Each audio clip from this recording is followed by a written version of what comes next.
This visit brings us to the sixth principle of success, without which the 5 principles I have given you previously would be useless. It is the principle of self-discipline. Self-discipline, as I am presenting it to you here, has reference not only to your mastery of negative habits, which stand in the way of your success, but more particularly to your development and enforcement of the positive habits you will need in order to avail yourself of the 6 assets you brought over with you in that sealed envelope I mentioned in our first visit.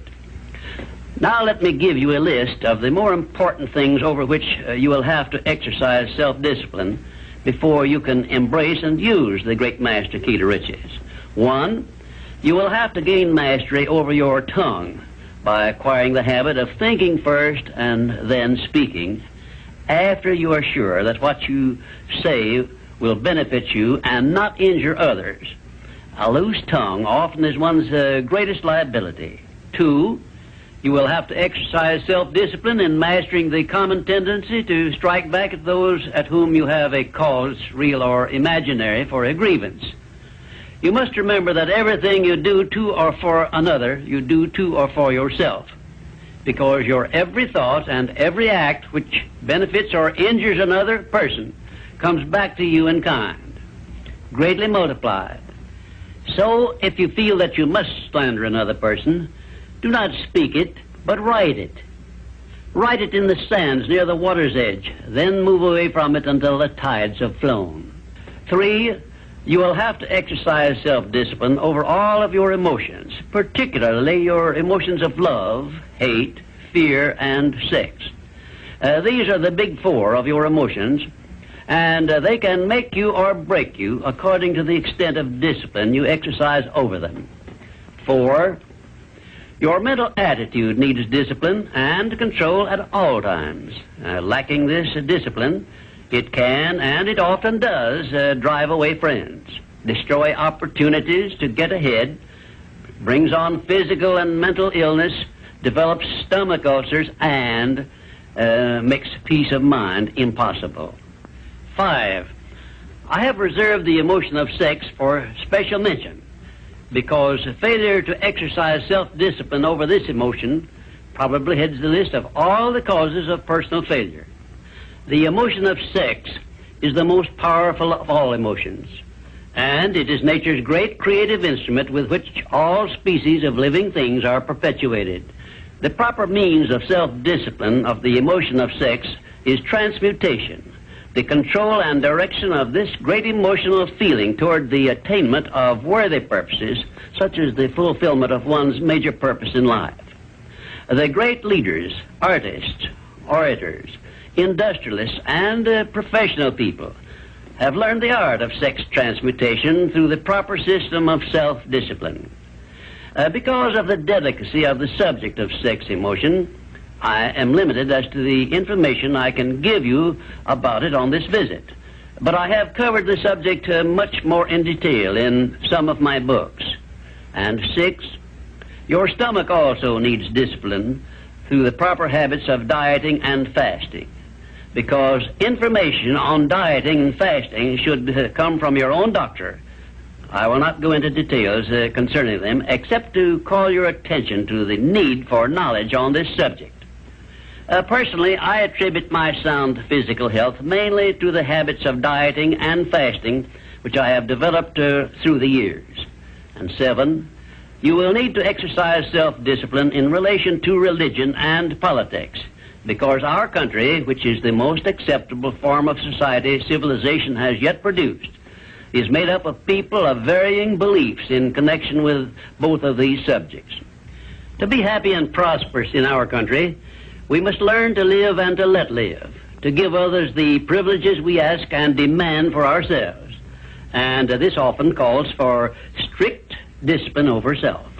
8, but I have reserved until the last my reference to the most important circumstances over which you must exercise the strictest of self-discipline if you are to embrace and use the great master key to riches. I have reference to your profound privilege of taking possession of your own mind and directing it to whatever ends you may desire. You cannot take possession of your own mind or direct it to definite ends without a practical system. I have devoted the better portion of my past life to the revelation and presentation of such a system. And I know that this system works because it has been successfully used by many millions of people throughout the world. The system is not only practical and workable, but it is so simple that anyone who is ready for it may master it and use it successfully. Its use does not call for a genius nor a great amount of formal education.